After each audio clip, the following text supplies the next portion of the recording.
নির্বাচনের নির্ঘণ্ট প্রকাশের পরে বিভিন্ন দলের তরফে প্রার্থী তালিকা ঘোষণার প্রক্রিয়া শুরু হয়েছে। ইতিমধ্যে প্রার্থী তালিকা ঘোষণা করেছে তৃণমূল, আর সেই প্রার্থী তালিকা ঘোষণার পর বিভিন্ন জায়গা থেকে বিভিন্ন অসন্তোষের খবরও পাওয়া যাচ্ছে। যেমন দলের টিকিট না পেয়ে ক্ষোভ উগড়ে দিয়েছিলেন জলপাইগুড়ির রাজগঞ্জের 4 বারের বিধায়ক খগেশ্বর রায়। তৃণমূলের জেলা চেয়ারম্যান পদে থাকবেন না বলেও ঘোষণা করেছিলেন তিনি। তবে তারপরেই গল্পের নয়া মোড়। বৃহস্পতিবার জলপাইগুড়ির জেলা সভাপতি মহুয়া গোপকে নিয়ে সাংবাদিক বৈঠক করে খগেশ্বর জানান, মুখ্যমন্ত্রী মমতা ব্যানার্জি তাকে ফোন করেছেন, আর মুখ্যমন্ত্রীর ফোন পেয়েই অবশেষে খগেশ্বরের মান ভেঙেছে বলে জানা যাচ্ছে। যদিও মুখ্যমন্ত্রীর সঙ্গে খগেশ্বরের কি কথোপকথন হয়েছে তা অবশ্য প্রকাশ্যে আনা হয়নি। সাংবাদিক বৈঠকে খগেশ্বর জানিয়েছেন তিনি তৃণমূলেই থাকবেন, অন্য কোনো দলে যাবেন না। তবে মুখে খগেশ্বর একথা বললেও আদতে ভোটের ময়দানে গোপনে কোনো কলকাঠি নাড়বেন কিনা তা কিন্তু সময় বলবে। অনেকে ইতিমধ্যে এই প্রশ্ন তুলতেও শুরু করে দিয়েছেন। খগেশ্বর রায় কি বলছেন শুনব। যে কিছু কর্মী প্লাস আমিও, যে 98 থেকে যখন তৃণমূল দলটা গঠন হয় তখন থেকে দিদির সাথে আমি ছিলাম, দলটা করেছিলাম। এবং সৌভাগ্যের বিষয়, উত্তর বাংলায় মানে কাউকে 6 বার টিকিট দেয়নি। উত্তর বাংলা একটা না একই বিধানসভায়, সেখানে আমাদের সর্বভারতীয় তৃণমূল কংগ্রেস নেত্রী 2001 দিয়েছেন, 2006 দিয়েছেন, হেরেছি। 2009 বাই ইলেকশন দিয়েছেন, 2011 দিয়েছেন, 2016 দিয়েছেন, 2021 দিয়েছেন। এবং সেখানে 4 বার কিন্তু রাজগঞ্জ বিধানসভার মানুষ, একবার শুধু 21 রাজগঞ্জ বিধানসভা ছিল, সেটা হচ্ছে 21 রাজগঞ্জ বিধান ডাবগ্রাম ফুলবাড়ি এবং রাজগঞ্জ একই বিধানসভা ছিল। ওই এলাকায় 21 রাজগঞ্জ বিধানসভার মানুষ প্রথম জলপাইগুড়ি জেলার প্রথম তৃণমূল কংগ্রেসের বিধায়ক নির্বাচিত করে বিধানসভা পাঠিয়েছিলেন। তারপরে 2011 তখন ডিলিমিটেশন হলো, দুটো বিধানসভা হলো। রাজগঞ্জ বিধানসভাটা একটা ডাবগ্রাম ফুলবাড়ি 19 আর রাজগঞ্জ হচ্ছে 18। সেখানে 2011, 2016, 2021 পরপর 3 বার 18, 21 রাজগঞ্জ বিধানসভার মানুষ, সমস্ত স্তরের মানুষ যখন যারা দায়িত্বে ছিলেন, ব্লক সভাপতি থেকে শুরু, অঞ্চল সভাপতি থেকে শুরু করে আমাদের মহিলা সভা, সবাই কিন্তু পরিশ্রম করে আর টানা 4 বার আমাকে বিধায়ক করেছে। তার জন্য আমি এত আনন্দিত হয়েছিলাম, ভেবেছিলাম যে এবারেও বোধহয় 2026-এ যে নির্বাচন, এবারেও আমি প্রার্থী হব। আমি কেন, আমার যারা দলের কর্মী যারা ছিল তারাও ভেবেছিল এবারেও প্রার্থী হবে, এবারও বিপুল ভোটে জিতবে। কিন্তু যখন তালিকাটা প্রকাশ হয় হঠাৎ কর্মীরা সবাই ভেঙে পড়ে আর কি, যে নাম ছিল না অনেক কারণে, যাই হোক বয়সজনিত কারণে, যে কারণে হোক সেই তালিকা থেকে আর নামটা বাদ দিয়ে সেখানে স্বপ্না বর্মন 18 রাজগঞ্জ বিধানসভার প্রার্থী হন। তার জন্য আবেগতাড়িত আমাদের তৃণমূল কংগ্রেস কমিশনের প্রত্যেকটা ছিল, প্রত্যেকটা অঞ্চল সভাপতি, প্রধান, পঞ্চায়েত সমিতি সভানেত্রী, যারা ছিলেন, মহিলা নেত্রী, আইনটিসি থেকে শুরু করে যুব থেকে আবেগতাড়িতভাবে কিছু কথা বলেছিলেন। এবং আমিও বলেছিলাম আবেগতাড়িতভাবে, যেটা বাস্তব ঘটনা। আমি কি বলেছিলাম যে আজকে থেকে আমি জলপাইগুড়ি জেলার যে তৃণমূল কংগ্রেস চেয়ারম্যান আমি অব্যাহতি চাচ্ছি, আমি তৃণমূল কংগ্রেস দলের চেয়ারম্যান হিসেবে পদত্যাগ করব, আবেগতাড়িত হয়ে। লিখিত কিন্তু এখনও দেইনি আমি।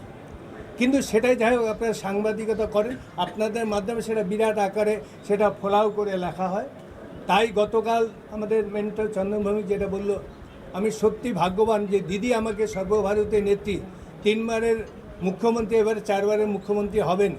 উনি যে নিজে ফোন করেছেন আমাকে এবং আমাকে ডেকে পাঠিয়েছেন আমাদের শিলিগুড়ির মেয়র, বলছে দিদি তোমার সাথে কথা বলবে এক ইয়েতে, তুমি আমার বাড়িতে আসো। তখন 10:15 বাজে। যাই হোক আবেগতাড়িতভাবে আমি দিদিকে বললাম, আমার তখন চোখে জল আসে। দিদিও খুব দুঃখ প্রকাশ করলো, সত্যি আমি ধারণা করতে পারি এরকম হবে। তুমি চিন্তা করো না, দল তোমার পাশে আছে, আমি তোমার পাশে আছে, তুমি এক নজরে দলটা করবা, কোনো প্রস্তাব, কোনো মতামত কাউকে তুমি দেবে না। এবং তার জন্য সত্যি আবেগতাড়িত যে একজন 3 বারের মুখ্যমন্ত্রী এবং এত কষ্ট করে ভারতবর্ষ আজকে কেন্দ্রীয় সরকার যেভাবে আমাদের রাজ্য সরকারকে যেভাবে বঞ্চনা করছে, সেই বঞ্চনার প্রতিবাদও যেভাবে আমাদের মামাটি মানুষের সরকারের মুখ্যমন্ত্রী যেভাবে লড়াই করছেন, আমরা সত্যি ভারতবর্ষে অনেক। এই নিয়ে একটি রিপোর্ট তুলে ধরেছেন আমার কলিগ, দেখাবো আপনাদের। দেখো, এইবার বিধানসভা নির্বাচনে যে তৃণমূলের যে প্রার্থী ঘোষণার যে লিস্ট ছিল, এবং সেক্ষেত্রে কিন্তু উত্তরবঙ্গের কিন্তু যারা বর্তমান যারা বিধায়করা ছিল তাদেরকে কিন্তু অনেককে বাদ দিয়েছে, তার মধ্যে কিন্তু জলপাইগুড়ি রয়েছে। এবং জলপাইগুড়ি বিশেষ করে যে রাজগঞ্জ যে বিধায়ক খগেশ্বর রায়, যিনি 2009 সালে বাই ইলেকশনে জিতেছিলেন, 2011, 2016 এবং 2021 সালে কিন্তু নির্বাচনে জিতেছিলেন। এবং যে সময় তৃণমূলে খুব কঠিন পরিস্থিতি ছিল, সেই পরিস্থিতিতে কিন্তু খগেশ্বর রায় কিন্তু সেই ইলেকশন থেকে জিতে আসে এবং তৃণমূল নামটি কিন্তু উত্তরবঙ্গের মাটিতে কিন্তু প্রথম কিন্তু প্রচারটা করে। এবং পাশাপাশি খগেশ্বর রায় দাবি যে যখন মমতা ব্যানার্জি যখন কংগ্রেস করতেন তখনও কিন্তু খগেশ্বর রায় কংগ্রেস করতেন এবং সেখান থেকে কিন্তু তৃণমূল দলে আসা।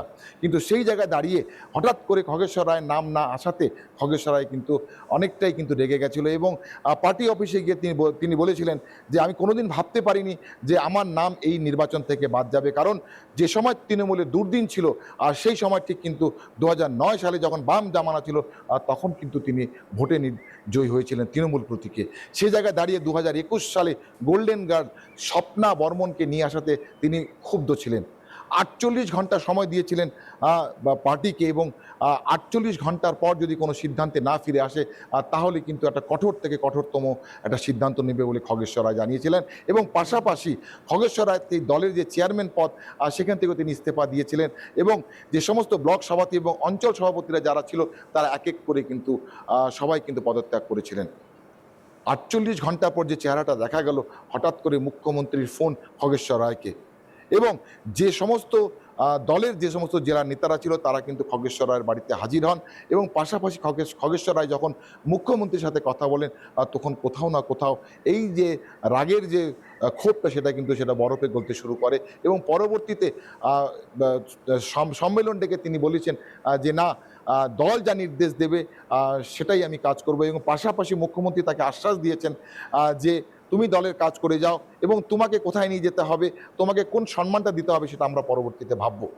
এই সমস্ত মিলিয়ে কিন্তু খগেশ্বর রায় কোথাও না কোথাও বরফের মতো গলে গেছে এবং পরবর্তীতে স্বপ্না বর্মন অর্থাৎ গোল্ডেন গার্ল রাজগঞ্জ বিধানসভার যে প্রার্থী রয়েছে তাকে জেতানোর জন্য কিন্তু সে মাঠে নেমে পড়েছে। প্রার্থী তালিকা ঘোষণা হওয়ার পরেই ক্ষোভ উগরে দিয়েছিলেন জলপাইগুড়ির রাজগঞ্জের 4 বারের বিধায়ক খগেশ্বর রায়। তৃণমূলের জেলা চেয়ারম্যান পদে থাকবেন না বলেও ঘোষণা করেছিলেন তিনি। তবে ধীরে ধীরে গল্পের নয়া মোড় নেয়। কি বলছেন তিনি শোনাবো আপনাদের।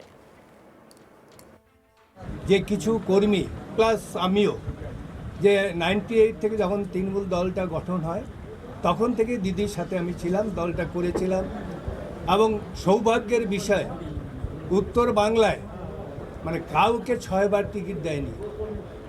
উত্তর বাংলা একটা না একই বিধানসভায়, সেখানে আমাদের সর্বভারতীয় তৃণমূল কংগ্রেস নেত্রী 2001 দিয়েছেন, 2006 দিয়েছেন, হেরেছি, 2009 বাই ইলেকশন দিয়েছেন, 2011-তে দিয়েছেন, 2016-তে দিয়েছেন, 2021-এ দিয়েছেন এবং সেখানে 4 বার কিন্তু রাজগঞ্জ বিধানসভার মানুষ, একবার শুধু 21 রাজগঞ্জ বিধানসভা ছিল, সেটা হচ্ছে 21 রাজগঞ্জ বিধান ঢাবগ্রাম ফুলবাড়ি এবং রাজগঞ্জ একই বিধানসভা ছিল। অন্যান্য খবরের আপডেটের জন্য অবশ্যই নজর রাখুন আজ তাক বাংলার ইউটিউব স্ট্রিমিংয়ে। লাইক, কমেন্ট, শেয়ার এবং সাবস্ক্রাইব করতে ভুলবেন না।